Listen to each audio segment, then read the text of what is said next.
રાજકોટમાં સર્જાયેલી દુર્ઘટના બાદ સમગ્ર રાજ્યમાં તંત્ર દ્વારા આકરી કાર્યવાહી કરવામાં આવી રહી છે, ત્યારે સુરત મહાનગરપાલિકાની બેવડી નીતિ જેવા બે રૂપ જોવા મળ્યા છે। એક તરફ શહેરના મોલ માર્કેટ દુકાનો સીલ કરવામાં આવ્યા છે, તો કતારગામ વિસ્તારમાં મોટા પતરાના શેડ ઉભા કરાયા છે, જેની સામે કોઈ જ કાર્યવાહી થઈ નથી। રાજકોટમાં સર્જાયેલી દુર્ઘટના બાદ સમગ્ર રાજ્યમાં તંત્ર દ્વારા આકરી કાર્યવાહી કરવામાં આવી રહી છે, ત્યારે સુરત મહાનગરપાલિકાની બેવડી નીતિ જેવા બે રૂપો જોવા મળ્યા છે।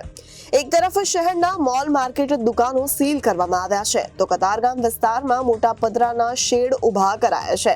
જેની સામે કોઈ જ કાર્યવાહી થઈ નથી। કતારગામમાં તાણી બંધાયેલા ગેરકાયદેસરના કાચા પાકા બાંધકામો અને પતરાના શેડ અડીખમ ધમધમી રહ્યા છે, જેથી જવાબદાર એસએમસીના અધિકારી, ધારાસભ્ય અને કોર્પોરેટર વિરુદ્ધ ખાતાકીય તપાસ કરાવી માંગ બોર્ડના 7ના કોર્પોરેટર કિશોરભાઈ રૂપારેલિયા દ્વારા કરાઈ છે, જેને લઈને આકરી કાર્યવાહીની પણ માંગ કરાઈ છે। કતારગામ વિસ્તારમાં ગેરકાયદેસર કાચા પાકા બાંધકામો તાણી બાંધનારાઓને મિલીભગતથી છાવરનારા સુરત મહાનગરપાલિકાના નોર્થ ઝોનના અધિકારી, ધારાસભ્ય અને કોર્પોરેટર વિરુદ્ધ શિક્ષાત્મક અને દંડનીય કાર્યવાહીની માંગ કરાઈ છે। આ અંગે પાલિકા પોલીસ કમિશનર અને કલેક્ટરની રજૂઆત કરવામાં આવી છે। આ કાર્યવાહીમાં કતારગામ ઝોનના અધિકારી દ્વારા અમુક ગોળ અને અમુકને ખોડ જેવો ઘાટ સર્જાયો છે। ઘણા ખરા નાના અને નિર્દોષ વેપારીઓની મિલકતોને પણ સીલ કરવામાં આવી છે, જ્યારે ધારાસભ્ય અને કોર્પોરેટરના મિત્રો, સગા સંબંધીઓ, મળતિયાઓને રિઝર્વેશન જગ્યામાં ઊભી કરેલી ગેરકાયદેસરોની મિલકતોને આજ દિન સુધી સીલ પણ નથી કરાઈ ને હાલમાં પણ ધમધમી જ રહ્યું છે। કતારગામ ઝોનમાં ચાલી રહેલી આ પ્રકારની પ્રવૃત્તિને તાત્કાલિક રોકવામાં આવે, તટસ્થ અને નિષ્પક્ષ રીતે કામ થાય અને આ પ્રકારના તાણી બંધાયેલા તમામ પ્રકારના ગેરકાયદેસરના બાંધકામો દૂર થાય, તેમજ ગેરકાયદેસરના બાંધકામ કરનારાઓ સાથે મિલીભગત કરનારા એસએમસીના અધિકારી, ધારાસભ્ય અને કોર્પોરેટર વિરુદ્ધ શિક્ષાત્મક અને દંડનીય કાર્યવાહી થાય, તેમજ આ મામલામાં સંડોવાયેલા જવાબદાર અધિકારી અને ચૂંટાયેલા પ્રતિનિધિઓની આવક કરતા વધુ સંપત્તિની તપાસ કરવામાં આવે તેવી માંગ કરાઈ છે। નમસ્કાર મિત્રો, જય શ્રી કૃષ્ણ। હું ડોક્ટર કિશોર રૂપારેલિયા, સુરત મહાનગરપાલિકા નગર સેવક વોર્ડ નંબર 7। થોડા સમય પહેલા રાજકોટની અંદર એક ગોઝારી દુર્ઘટના કહીએ કે જે પણ કઈ અધિકારીઓના મેળા પીપળાથી બનેલી જે દુર્ઘટના છે ને એમાં જે માર્યા ગયેલા લોકો છે એમને શ્રદ્ધાંજલિ આપું છું, પરંતુ આજની તારીખમાં પણ આ પ્રોબ્લેમ અધિકારીઓના હિસાબે જે તે વિસ્તારના સંલગ્ન કોર્પોરેટરશ્રીઓ, ધારાસભ્યશ્રીઓ કે અન્ય કોઈ આગેવાન મિત્રો કે બિલ્ડરોના હિસાબે આ તકલીફો જે છે એ હજુ ચાલુ જ છે। વારંવાર લગભગ મારા દ્વારા ઝોનના ઉચ્ચ અધિકારીઓ અને કમિશનર શ્રી સુરત મહાનગરપાલિકાને વારંવાર રજૂઆતો અને લેટર દ્વારા પત્રની જાણથી એમને ધ્યાન દોરવામાં આવે છે કે ઇલીગલ કન્સ્ટ્રક્શન અને જે ટેમ્પરરી સ્ટ્રક્ચરો છે જે સુરતની અંદર બની રહ્યા છે, એ ટેમ્પરરી સ્ટ્રક્ચરો, ઇલીગલ કન્સ્ટ્રક્શન અને જે ગેરકાયદેસર શેડ બનાવવામાં આવે છે એને દૂર કરવામાં આવે અને નવા બનતા અટકાવવામાં આવે। વારંવારના પત્રો છતાં પણ ઉચ્ચ અધિકારીશ્રીઓ, કમિશનરશ્રીઓ કે જે તે ઝોનના અધિકારીશ્રીઓએ આ બાબતે કોઈ જ ધ્યાન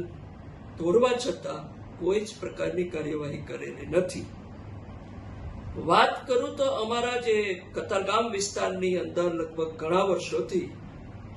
આ બાબતનો પ્રશ્ન લગભગ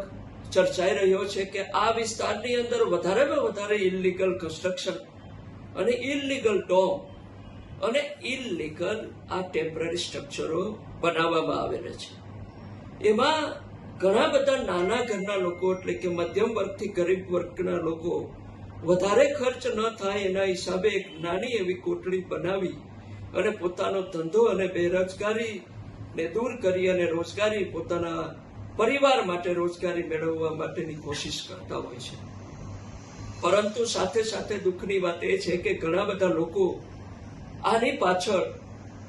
પુષ્કળ પ્રમાણમાં કમાણી કરવા માટેના ડોમ મોટા મોટા બનાવી અને રાજકીય પીઠબળના હિસાબે અધિકારીશ્રીઓના મેળા પીપળાની સાથે સાથે આ કાર્ય કરતા રહ્યા છે। હવે જ્યારે પણ દબાણ આવે છે કે આવી દુર્ઘટનાઓ બને છે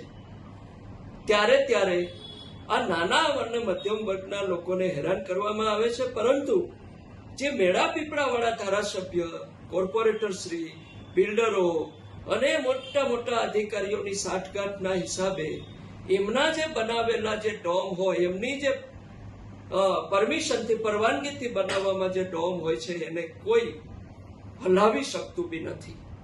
તો આ એકને ગોળ અને એકને ખોળની જે નીતિ છે એ કોર્પોરેશનની અંદર, સુરત મહાનગરપાલિકાની અંદર વર્ષોથી ચાલી આવી છે, જે આજની તારીખમાં પણ એ પૂર્ણ થઈ શકી નથી. હજુ પણ ડોમ બને જ છે, હજુ પણ ડોમ જે વર્ષોથી છે ત્યાંના ત્યાં છે, અને મહિને લાખો રૂપિયાની કમાણી આ ધારાસભ્ય, કોર્પોરેટર શ્રી કે બિલ્ડરો, એ અધિકારીઓના મેળા પીપળાની અંદર આ ચાલી રહ્યું છે કામકાજ. હાલમાં જ મેં કલેક્ટરશ્રી, માનનીય કલેક્ટરશ્રી, માનનીય પોલીસ કમિશનરશ્રી અને તાજેતરમાં માનનીય મહાનગરપાલિકાના કમિશનરશ્રીને પણ એક ટીપી 25ની અંદર જે વર્ષોથી જે ઇલીગલ કન્સ્ટ્રક્શન જે ચાલી આવ્યું છે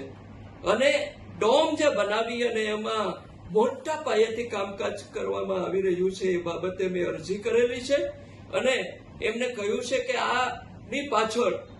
જે મોટા પ્લોટો પડેલા છે એમાં લાખો રૂપિયાના જે ડોમ કોની પરમિશનથી અને કોના મેળા પીપળાની અંદર આ બનાવવામાં આવે એની તપાસ થાય,